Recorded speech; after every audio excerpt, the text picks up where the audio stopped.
uma condição mental, apenas um ato cruel ou um menino que sofria demais.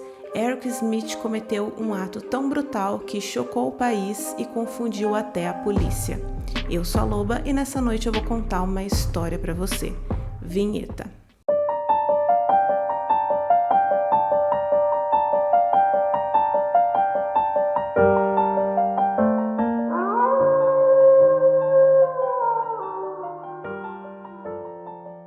Olá, meus queridos, sejam todos muito bem-vindos. Desculpem o sumiço, tive que dar uma pausa no canal para resolver alguns problemas pessoais, mas estamos de volta. E o vídeo de hoje é um caso que divide muitas opiniões, porque foi cometido por um menininho de apenas 13 anos. E até hoje esse caso ele fica meio sem resposta, porque as pessoas não sabem se ele realmente tem uma condição que ele nasceu, e nós vamos conversar sobre isso durante o vídeo, se foi apenas um ato cruel e premeditado, que é assim que a acusação alega, ou se é apenas reflexo de um menino que sofria demais. Então, vamos lá. O vídeo de hoje é sobre o Eric Smith. O Eric Smith nasceu no dia 22 de janeiro de 1980 em Steel Bend, em Nova York. E ele era um menino muito doce, muito gentil.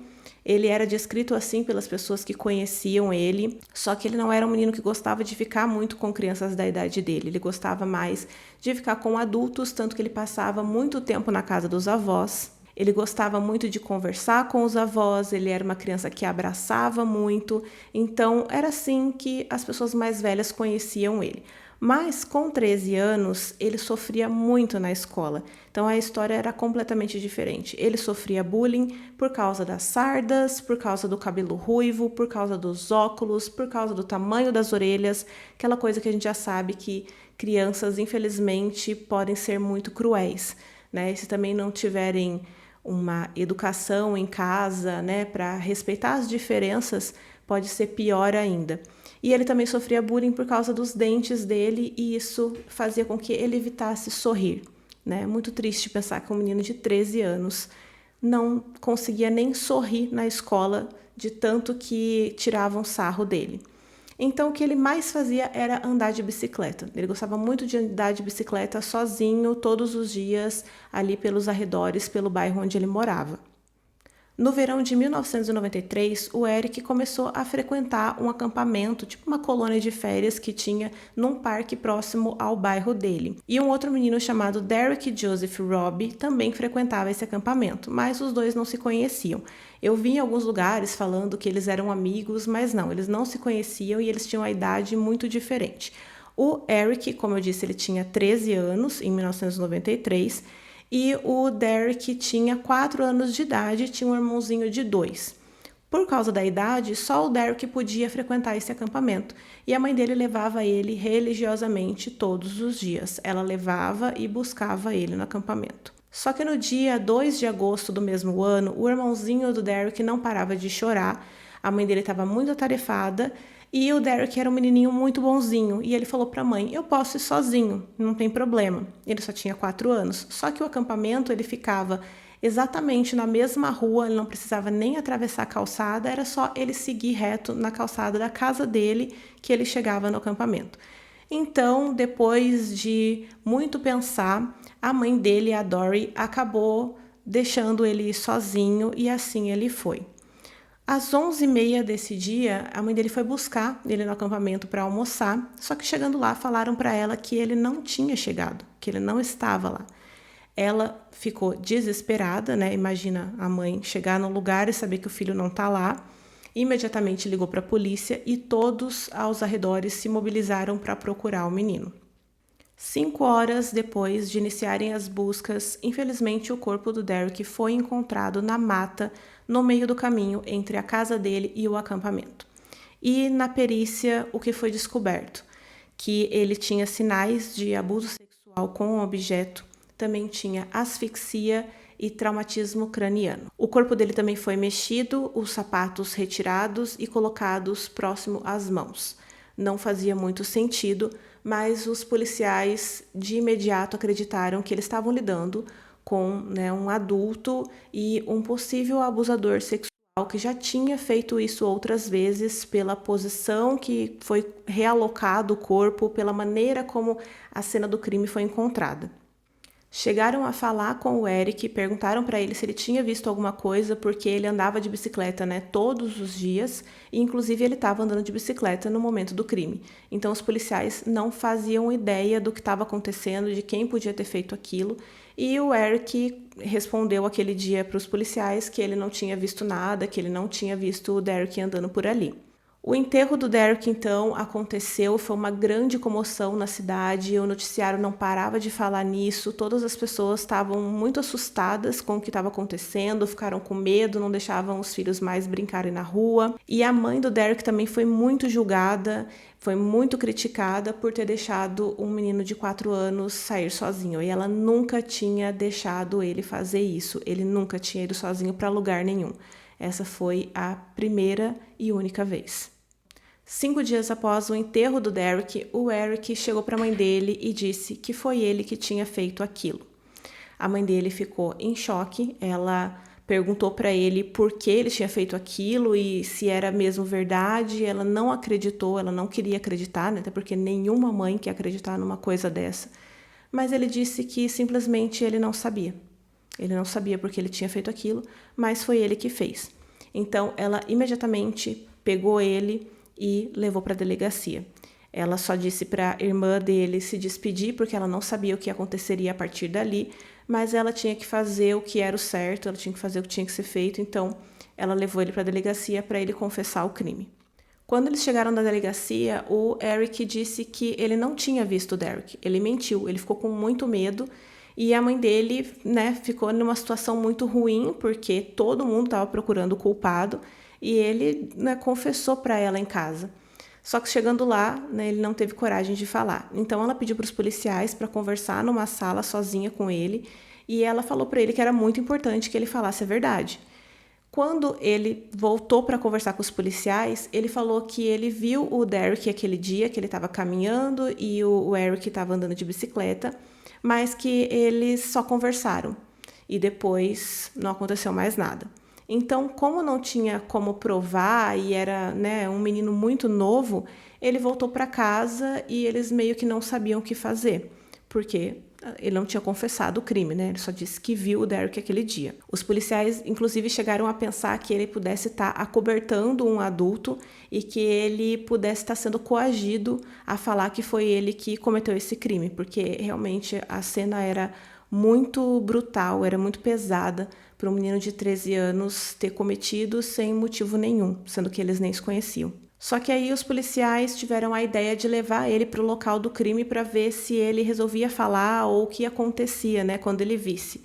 Chegando lá, ele ficou bastante emotivo, ele mudou totalmente o comportamento dele, mas ele não quis falar mais nada. Então ele voltou para casa.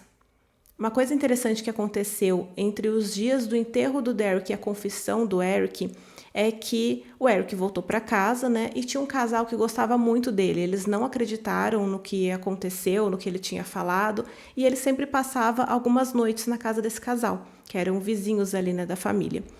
E a moça, que era a dona da casa, a Marlene, ela estava assistindo televisão com o Eric e acabou mostrando no noticiário o enterro do Derek, todo o caso, que eles estavam procurando o suspeito ainda. E o Eric fez a seguinte pergunta para ela: o que aconteceria se o assassino fosse uma criança e não um adulto? A Marlene disse para ele que provavelmente essa criança teria que passar por um acompanhamento psicológico. Dias foram se passando e ele continuou fazendo perguntas estranhas para Marlene, então ela resolveu ir na delegacia e contar isso que ele estava perguntando. Porque como ele não tinha confessado nada, ele era tratado como um suspeito. Mas, né, ela achou estranho e resolveu contar. Só que alguns dias se passaram, ele não aguentou, ele estava ficando muito ansioso, a família dele estava percebendo e ele resolveu confessar o crime para a polícia. Imediatamente ele foi preso e 1 ano depois, em agosto de 1994, começou o julgamento do Eric Smith.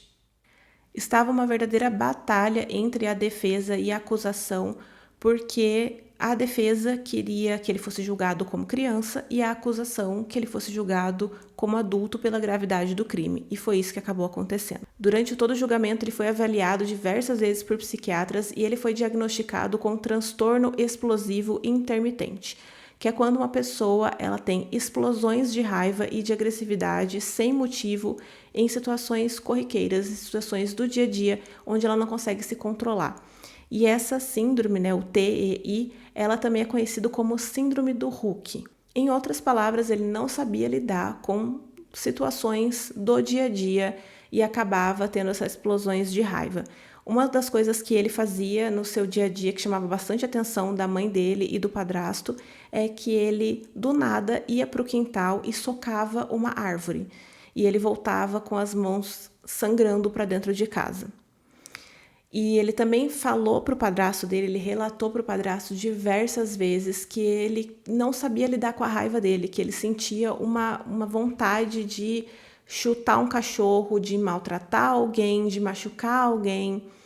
E o padrasto dele dizia assim: eu também sentia isso quando criança e eu tinha um saco no celeiro da minha casa onde eu socava para descontar essa raiva. Somente isso. O psiquiatra disse que, por causa dessa condição, ele conseguia ser uma criança doce e gentil e também ser um demônio raivoso. Então, ele mudava de comportamento muito rápido e era uma explosão muito grande. A acusação dizia que essa condição de transtorno explosivo intermitente era muito rara e que era praticamente impossível que ele tivesse, sendo que essa síndrome de Hulk, ela pode ser congênita, ou seja, ela pode ser passada geneticamente. Então, sim, era possível que ele tivesse essa síndrome. Tem outras hipóteses também que eu estava pesquisando, onde a pessoa pode adquirir essa síndrome, que é a contaminação por toxoplasmose e também a diminuição da massa cinzenta na área das emoções no cérebro. Só que tudo isso precisam de exames muito específicos. Talvez na época eles nem tivessem como fazer esses exames, não tivessem como detectar de outra maneira. Só que essa síndrome, hoje em dia, ela é detectada aos 6 anos de idade. Então, se o crime tivesse acontecido mais recente, talvez ele teria sido diagnosticado e aí o que aconteceu com ele seria diferente. Ou talvez se ele tivesse tido um tratamento, se ele tomasse remédios, né, para essas explosões de raiva que ele sentia, se a família dele tivesse levado ele para fazer um acompanhamento psicológico, talvez isso também não tivesse acontecido. Mas a gente sabe que antigamente condições psicológicas eram levadas simplesmente como loucura ou as pessoas também simplesmente ignoravam, né? Então ele relatou para o padrasto dele várias vezes que ele não sabia lidar com essa raiva e que ele tinha muita raiva e nada foi feito. Mas o que o Eric disse no seu depoimento, o que ele disse sobre o dia do crime? Ele estava andando de bicicleta, como ele sempre fazia, e ele encontrou o Derek caminhando. Ele começou a conversar com ele, eles ficaram uns 5 minutos conversando. Ele chamou ele para a mata, para ver alguma coisa dentro do mato, e eles entraram.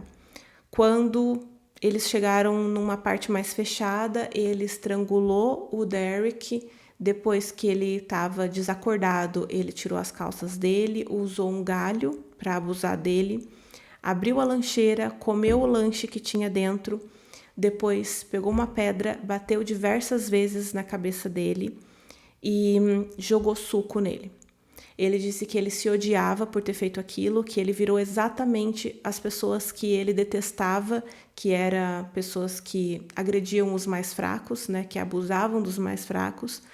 Só que ele também não queria ter machucado tanto o Derek assim. Ele disse que ele fez aquilo e ele meio que se arrependeu logo em seguida, só que depois ele não podia correr o risco do Derek contar para alguém, não podia, né, contar o que ele fez. Então ele decidiu terminar dessa forma que foi a pior de todas, né? Ele também não emitiu nenhuma emoção durante o julgamento. O júri rejeitou a alegação de doença mental e no dia 16 de 8 de 1994, o Eric foi condenado por assassinato em 2º grau e pegou 9 anos de prisão à prisão perpétua. Então, é aquela pena que ela vai sendo revista, mas pela gravidade ela pode chegar à prisão perpétua. No dia 8/5/2004, ele teve primeira audiência de liberdade condicional, ele tinha 24 anos, mas o juiz rejeitou. A mãe do Derek enviou um vídeo dele pequeno para o juiz e também uma carta dizendo que era muito triste que ela tivesse que lutar para que o assassino do filho dela continuasse atrás das grades, para que ele pagasse pelo que ele fez. O Eric também enviou uma carta para o juiz nessa época dizendo que ele sentia muito pelo que aconteceu, que ele se arrependia e que ele ficava muito triste em saber das coisas que o Derek não viveu por causa dele. E também disse que se ele pudesse trocar de lugar com o Derek, ele trocaria. E a mãe do Derek, ela sempre teve muito engajada em fazer com que ele continuasse preso, né? Então ela enviava cartas para o juiz, ela mobilizava a população, porque, enfim, não tem como se recuperar de uma coisa dessa. Ele tentou mais outras 9 vezes a liberdade condicional, todas foram negadas. E depois, em 2021, quando o Eric estava com 41 anos, ele tentou pela 11ª vez a liberdade condicional e dessa vez foi concedida. Então, em 2022, ele saiu da cadeia. Hoje, ele vive em Nova York com uma mulher que ele manteve um relacionamento por cartas enquanto ele estava preso. E a mãe do Derek segue indignada porque o filho dela não teve a possibilidade de viver a vida, né? Não teve a possibilidade de se formar, de ter uma família, e hoje o assassino, a pessoa que tirou a vida dele, está tendo uma vida e pode ser que ele tenha uma família também. Então, é um caso bem complicado que divide muitas opiniões e nós vamos agora para as considerações finais. Bom, de qualquer forma, tendo uma condição mental ou não, ele cometeu um crime e ele tem que pagar por isso. E aí a pergunta que fica é, todos esses anos que ele passou na cadeia, né, ele saiu com 41 anos, são suficientes? Ele já pagou a pena dele perante a sociedade?